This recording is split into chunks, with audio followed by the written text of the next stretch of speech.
வணக்கம் ஃபார்மர்ஸ். கத்திரிக்காய்ன்றது ஒரு நாளில் அறுவடை செஞ்சு முடிக்கக்கூடிய பயிர் கிடையாது. சரியான பராமரிப்பு செஞ்சீங்கன்னா பல மாதம் தொடர்ந்து வருமானம் தரக்கூடிய ஒரு அருமையான பயிர். ஆனால் ஆரம்பத்தில் செய்கிற ஒரு சின்ன தவறு கூட பின்னால் ஆயிரக்கணக்கான ரூபாய் இழப்பை ஏற்படுத்தும். அதனால இன்னைக்கு நம்ம என்ன உரம் போடணும் அப்படிங்கிறத விட ரொம்ப முக்கியமான ஒரு விஷயத்தை பார்க்க போகிறோம். அது என்னன்னா என்ன தவறு செய்யக்கூடாதுங்கிறது தான்.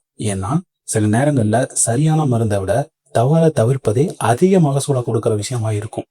முதல் தவறு, நிலத்தை சரியா தயார் செய்யாம நடவு செய்யறது. பல விவசாயிங்க முதல் உழவுக்கு அப்புறம் நேரடியாக நாற்று நட்டுறாங்க, பின்னாடி பார்த்துக்கலாம்னு நினைக்கிறாங்க. ஆனா இது சரியில்லை. ஏன் தெரியுங்களா? கத்திரிக்காயோட வேரமைப்பு நல்ல ஆழத்திற்கும் அகலத்திற்கும் பரவுற மாதிரி இருக்கணும். நிலம் இறுக்கமாக இருந்துச்சுன்னா வேறு வளர்ச்சி குறையும், ஊட்டச்சத்து எடுத்துக்கிற திறம் குறையும், தண்ணீர் தேங்கும், வேறு அழுகலும் அதிகரிக்கும். இல்லை எவ்வளோ உரம் போட்டாலும் முழு பலன் கிடைக்காது. ஒரு தாவரத்தோட ஆரோக்கியன்றது மேலே இருக்கிற இலைகள்ல ஆரம்பிக்காது, அது மண்ணுக்குள்ள இருக்க வேர்ல தான் ஆரம்பிக்குது. வேர் ஆரோக்கியமா இருந்தா தான் தலைச்சத்து, பொட்டாசியம், கால்சியம் மற்றும் இதர நுண்ணுட்ட சத்தெல்லாம் எல்லாமே சரியா செடிக்கு கிடைக்கும். வேர் பலவீனமா இருந்துச்சுன்னா செடியும் பலவீனமா மாறிடும். சரி, என்ன செய்யலாம்? 2 அல்லது 3 முறை உழவு செய்யணும். நன்கு மக்கிய தொழு உரத்தை போடணும், கம்போஸ்ட் சேர்க்கணும். மண் பரிசோதனை செஞ்சா அதுக்கேற்ப அடிவரம் வைக்கலாம். உங்களுக்கு உர செலவு கம்மியாகும். தண்ணீர் தேங்காத வடிகால் வசதி கண்டிப்பா இருக்கணும். தண்ணீர் தேங்குச்சுன்னா சரி வராது. அடுத்த தவறு, தரமான நாற்றுகளை தேர்வு செய்யறது. சில விவசாயிங்க விலை குறைவா கிடைக்கிறதுக்காக எந்த நாத்தா இருந்தாலும் வாங்கிடுறாங்க. ஆனா நாத்தோட தரமை எதிர்கால மகசூலை முடிவு செய்யற ஒரு முக்கிய காரணியா இருக்கு. நல்ல நாற்றை எப்படி பார்த்து வாங்கணும்? ஆரோக்கியமான பச்சை நிறம் இருக்கணும், தடினமான தண்டு இருக்கணும், நோய் அறிகுறி இல்லாம இருக்கணும், பூச்சி தாக்குதல் இல்லாம இருக்கணும், சரியான வயது இருக்கணும். ஏன் இது முக்கியம்? ஒரு குழந்தை ஆரோக்கியமா பிறந்தா தான் வளர்ச்சியும் நல்லா இருக்கும். அதே போல நாத்து பலவீனமா இருந்துச்சுன்னா வேர் வளர்ச்சி, மொத்த வளர்ச்சியும் தாமதமாகும். பூக்கும் காலம்ன்றது தள்ளி போயிடும், முதல் அறுவடை தாமதமாகும், இறுதியில வருமானமும் குறையும். என்ன பண்ணலாம்? இயற்கையான ஆலோசனை பார்த்தீங்கன்னா, நடவு செய்யறதுக்கு முன்னாடி உயிர் உரங்களை போடணும். ட்ரைகோடர்மா, சூடோமோனாஸ் போன்ற பயனுள்ள நுண்ணுயிர் கழிவுகளில் வேற நினைச்சு நடுறது ஆரம்ப கட்ட வேர் நோய் தாக்கத்தை நல்லாவே குறைச்சி விட்டுறேன். அடுத்த தவறு, சரியான இடைவெளி இல்லாம நடவு செய்வது. இது தமிழ்நாட்டில் ரொம்ப பொதுவா நடக்கிற தவறு. அதிக செடி வச்சா அதிக மகசூல் வரும்னு நினைச்சிட்டு நெருக்கமா நடவு செஞ்சாதாங்க இது உண்மையில எதிர்மறையான விளைவை தான் கொடுக்குது.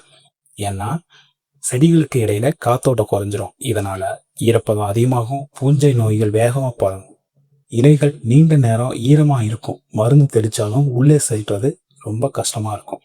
இன்னொரு பெரிய பிரச்சனை என்னன்னா, ஒளி சேர்க்க குறைஞ்சு போயிடும். இலைகள் ஒண்ணு மேல் ஒண்ணு விழும், கீழே இருக்கிற இலைகளுக்கு சூரிய ஒளியே கிடைக்காது. இதனால தாவரம் தயாரிக்கிற உணவு ரொம்ப குறைஞ்சு போயிடும், பூக்கள் குறையும், காய்களோட எண்ணிக்கையும் குறைஞ்சிரும். என்னதான் செய்யலாம்? நீங்க தேர்வு செய்யற ரகத்துக்கும் பரிந்துரைக்கப்பட்ட சாகுபடி முறைக்கும் இருக்கிற சொல்லியிருக்கிற இடைவெளியை பின்பற்றுங்க. அவங்களே மென்ஷன் பண்ணியிருப்பாங்க, அதை பின்பற்றுங்க. ரொம்ப முக்கியமான விஷயம், அனைத்து ரகங்களுக்கும் ஒரே இடைவெளின்றது பொருந்தாது. ஆமா, விதை நிறுவனத்தோட பரிந்துரைன்னு ஒன்று இருக்கும், வேளாண்மை பல்கலைக்கழகத்தோட பரிந்துரைன்னு ஒன்று இருக்கும். ரெண்டுத்தையுமே பார்த்துட்டு அதுக்கேற்ற மாதிரி நடவு செய்யுங்க.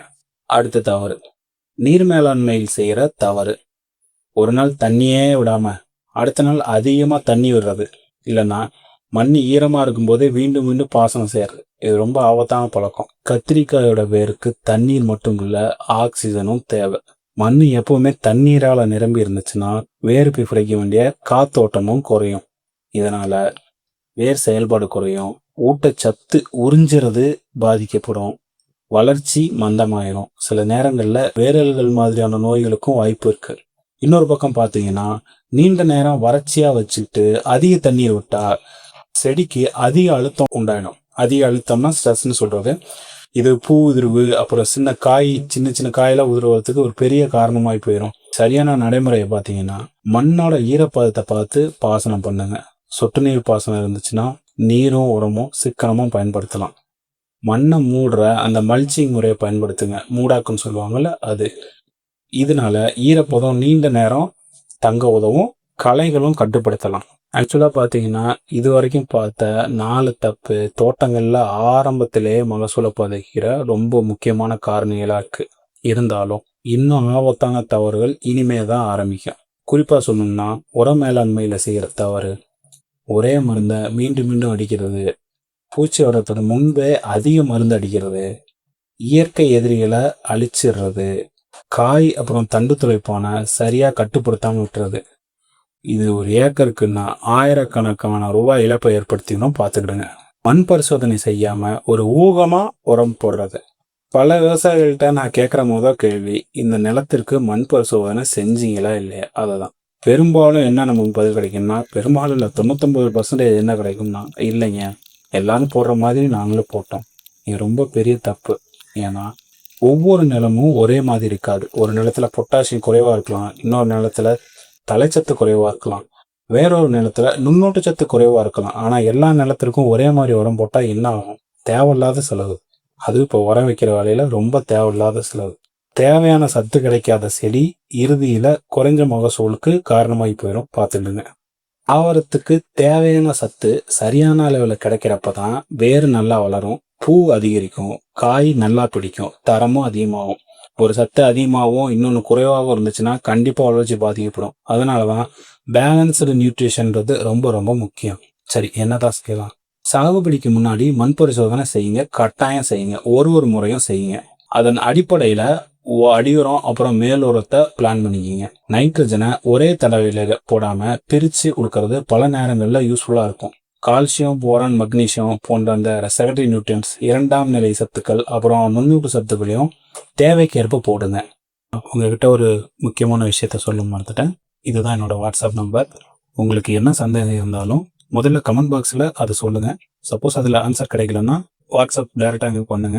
உங்களுக்கு ஒரு லிங்க் கிடைக்கும், அதில் வந்து நம்மளோட குரூப்பில் வந்து ஜாயின் பண்ணிக்கிங்க. உங்களுக்கு என்ன தகவல் இருந்தாலும் விவசாயத்தை பற்றினா A to Z என்ன தகவல் தேவைப்பட்டாலும் அங்கே கேளுங்க, கண்டிப்பாக உங்களுக்கு கிடைக்கும்.